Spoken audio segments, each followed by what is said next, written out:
Bab 841. Neslandia adalah tempat terlarang bagi tentara dan pembunuh bayaran. Dokter yang merawat Jihan Heid, Sidik Bare, juga sangat bertanggung jawab. Ketika melihat orang asing yang ingin mengobati Jihan Heid, dia menghadangnya. Ya, aku seorang dokter. Teron mengangguk. Mana kartu pengenalmu? Coba aku lihat. Sidik Bare dengan muka tidak senang. Teron mengeluarkan kartu pengenal hijau militer dan menyerahkannya pada Sidik. Setelah melihat-lihat kartu pengenal, wajahnya berubah drastis. Melihat Teron dengan kagum. Anda adalah Teron Kuiper, dokter militer di Brigade Besi Kunlun. Ya, itu aku. Aku sudah mendengar banyak sekali prestasimu. Kamu telah menyelamatkan banyak penjaga dalam bahaya. Dan telah menyelamatkan Dewa Perang Kunlun beberapa kali. Kamu adalah panutanku. Sidik benar-benar kegirangan. Anda terlalu memuji.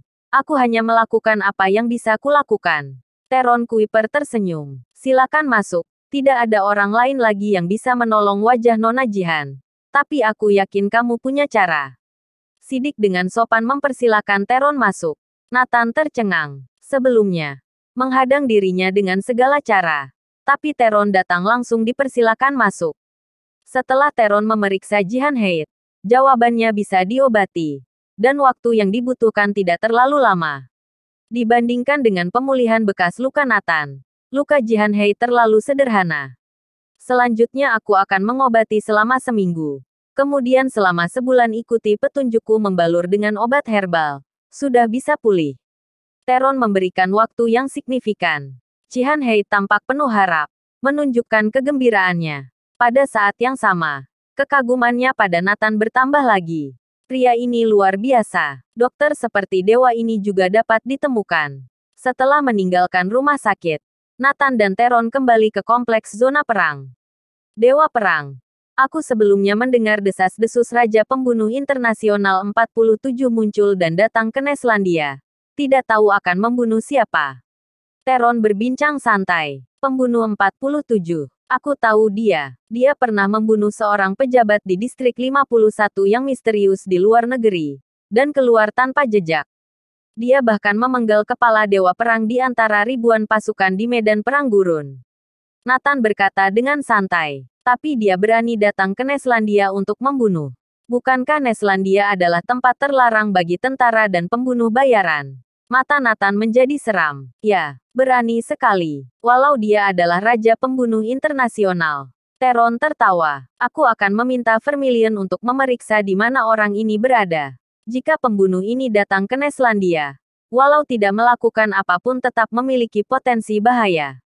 Kata Nathan. Keduanya dengan cepat sampai ke pemukiman yang jarang penduduknya. Dan tidak ada seorang pun di jalan. Bahkan lampu jalan pun redup. Seperti akan padam kapan saja. Di mana-mana ada suasana yang menakutkan. Tempat ini tenang. Tidak ada orang yang akan menggangguku. Teron tersenyum. Tapi Nathan tidak menjawabnya. Dia mengerutkan kening. Dor. Saat berikutnya, sekeping peluru ditembakkan. Bab 842. Pergi menemui Tuhan. Sembunyi. Dengan reaksi luar biasa Nathan mendorong Teron ke samping. Duar. Sebuah peluru menembus dinding hingga berlubang sebesar kepalan tangan di tempat mereka berbincang sebelumnya. Jika tertembak di kepala, pasti akan meledak seperti semangka. Senapan penembak jitu. Teron menarik napas dalam-dalam. Dia yang keluar masuk medan perang tahu peluru apa yang memiliki kekuatan seperti itu. Sebelum dia bisa bereaksi, tembakan lain datang. Nathan dan Teron terus menghindar. Lubang lain terbentuk di dinding dan terus bergetar. Selanjutnya, pembunuh 47 menembak dengan senapan penembak jitu dari persembunyian dan menembakkan peluru beruntun. Nathan dan Teron terus menghindar. Pada akhirnya, Nathan dan Teron melompat ke halaman dan bersembunyi di balik bunker. Kemudian, dinding sepanjang 30 meter runtuh. Hancur berkeping-keping oleh peluru. Pembunuh 47. Nathan dan Teron saling memandang dan langsung memperkirakan. Ternyata Raja Pembunuh Internasional ada di sini untuk menghadapi dirinya. Nathan tersenyum. Tapi orang ini benar-benar memiliki keterampilan. Menempati tempat tinggi. Dan menekan dengan keterampilan senapan penembak jitu yang luar biasa. Artinya, hanya Nathan yang dapat menghindari 10 tembakan. Bahkan jika itu Kevin Turnage yang ahli, mungkin tidak bisa menghindari 1 tembakan pun. Pembunuh 47 bersembunyi di ketinggian tampak menakutkan. Selama 10 tahun, senapan penembak jitunya setiap kali ditembakkan langsung menusuk sukma. Sama sekali tidak perlu melepaskan 2 kali tembakan. Tapi hari ini, 10 tembakan dilepaskan dan tidak ada yang tewas. Ini keterlaluan. Tapi mata pembunuh 47 berbinar-binar. Untuk pertama kalinya dalam 10 tahun, menemukan lawan seperti ini. Dia sangat gembira. Kegembiraan yang belum pernah ada sebelumnya. Dia harus membunuhnya. Dan untuk membunuh target ini, dia memiliki rasa pencapaian yang luar biasa. Saat berikutnya, dia melompat langsung dari gedung 20 lantai. Dari balik bunker Nathan mendengar dengan jeli. Mendengarkan semua perubahan di sekitarnya. Suara sekecil apapun tidak akan lolos dari telinganya. Pembunuh 47 sangat cepat. Dalam sekejap sudah mencapai ratusan meter jauhnya. Krak-krak. Sambil berlari, dia merakit senjata. Sesampainya di bunker tempat Nathan dan Teron berada, bazooka selesai dirakit. Krak. Dia juga sudah mengisi senjatanya. Lari. Rakit senjata. Muat amunisi. Semua gerakan dilakukan sekaligus. Seolah-olah dilakukan pada saat yang bersamaan. Pergi temui Tuhanmu. Duar. Pembunuh 47 mengarahkan pada bunker tempat Nathan dan Teron berada. Bang. Bazooka langsung meruntuhkan bunker dan rumah. Tempat itu menjadi lautan api. Pembunuh 47 menyeringai. Bab 843. Kecepatan melampaui batas manusia. Menurutnya, Nathan mungkin bisa menghindari peluru. Tapi bagaimana dengan serangan skala besar seperti itu?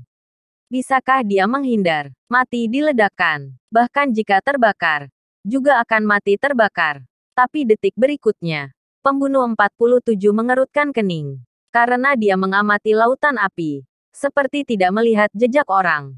Mati dibakar maupun diledakkan. Setidaknya ada sedikit gerakan. Atau setidaknya ada bau mayat terbakar. Semua ini tidak ada. Mungkinkah, pada saat ini, pembunuh 47 merasa seperti menjadi sasaran ular berbisa. Kulit kepalanya bergidik. Bulu-bulu di sekujur tubuhnya berdiri. Udara dingin merasuki tubuhnya. Membuat darahnya membeku. Sebagai seorang pembunuh bayaran, dia selalu mengincar orang lain. Tidak pernah diincar oleh siapapun. Perasaan ini adalah pertama kalinya. Pembunuh 47 perlahan-lahan berbalik. Ada 2 orang berdiri di depannya. Nathan dan Teron. Keduanya tidak mati dalam lautan api. Mereka hidup tanpa terluka sedikit pun. Why, mengapa? Pembunuh 47 mengerutkan kening dengan tidak percaya. Jelas-jelas mereka berada di balik bunker. Bagaimana mereka melarikan diri? Pembunuh 47 yakin bahwa kecepatannya melampaui batas manusia. Saat dia melompat dari ketinggian untuk sampai ke titik ini, tidak mungkin bagi Nathan dan Teron untuk meninggalkan bunker. Bagaimana mereka melakukannya? Jawabannya sederhana. Karena aku lebih baik darimu. Nathan berkata dengan santai. Orang lemah tidak pernah bisa membayangkan bagaimana orang hebat bisa melakukannya. Ini adalah kenyataannya. Karena Nathan lebih waspada, lebih cepat dan lebih responsif darinya. Mati. Tiba-tiba, mata pembunuh 47 memancarkan cahaya dingin. Dia dengan cepat mengeluarkan pistol dari badannya dan langsung menembak Nathan. Pantas disebut Raja Pembunuh. Dengan kecepatan seperti itu bahkan beberapa orang di militer belum bisa mencapainya. Dia cepat, tapi Nathan lebih cepat. Dia mengeluarkan pisau bedah dari Teron dan melemparnya. Puff. Pisau bedah itu tepat menancap ke dalam pergelangan tangan pembunuh 47 dan pistolnya terlempar keluar. Reaksi pembunuh 47 sangat cepat. Begitu pistol tidak mengenainya, tangan kirinya langsung mengeluarkan senapan mesin ringan dari tubuhnya. Akan menembak dengan satu tangan. Tapi Nathan menendang kerikil di bawah kakinya. Batu kecil dengan cepat melesat menembus pergelangan tangan kiri pembunuh 47. Ah! Dia menjerit dan senapan mesin ringan di tangannya jatuh ke tanah. Nathan bergerak dan bergegas mendekati pembunuh 47. Pembunuh 47 bergidik. Tiba-tiba mengeluarkan belati dan maju menyerang. Kecepatan keduanya terlalu cepat. Dengan mata telanjang Teron, hanya bisa melihat dua bayangan samar-samar. Dalam kecepatan cahaya, Nathan dan pembunuh 47 melewati satu sama lain. Pembunuh 47 menggenggam belati terbalik dan menikam ke leher Nathan. Bersambung.